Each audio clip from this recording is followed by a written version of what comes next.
আপনাদেরকে আমি দেখাবো যে সিঙ্গাপুরের সাউন্ড সিস্টেম। আসলে সিঙ্গাপুরে কিভাবে তারা প্রোগ্রাম করে, যত বড় প্রোগ্রামই হোক, এই যে তাদের মূলত সাউন্ড সিস্টেমের দ্য মিক্সার, ইকুয়ালাইজার, তারপরে এগুলো কি এত কিছু আমি চিনি না।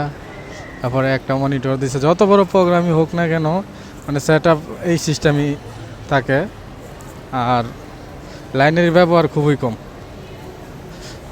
মানে সবচেয়ে দেখা যাচ্ছে লোকাল যে ব্যবহার করা হয়, লোকাল যে প্রোগ্রামগুলো, যত বড় প্রোগ্রামই হোক, বাংলাদেশ থেকে শিল্পী আসে বা মনির খান, যারা যারা বড় বড় শিল্পী আছে, মানে এই কোয়ালিটি সেম।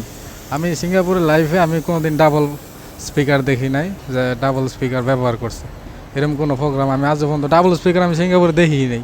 কোনো জায়গায় আছে কিনা আমি জানি না, কোনো মার্কেটও দেখি নাই, বেচতেও দেখি নাই, বা আপনার ব্যবহার করতেও দেখি নাই। সব আপনার সিঙ্গেল সিস্টেম, যত বড় প্রোগ্রামই হোক। আর সিঙ্গাপুরের আপনার একটাই ইয়ামা প্লাস্টিক বডি, আপনার সব পিছনে সেট, একবারে সেট দেওয়া, এখানে কোনো আবার অন্য কিছু না, কোনো সেট নাই। কিন্তু এটাই আপনার সিঙ্গাপুরের সাউন্ড সিস্টেম স্ট্যান্ড।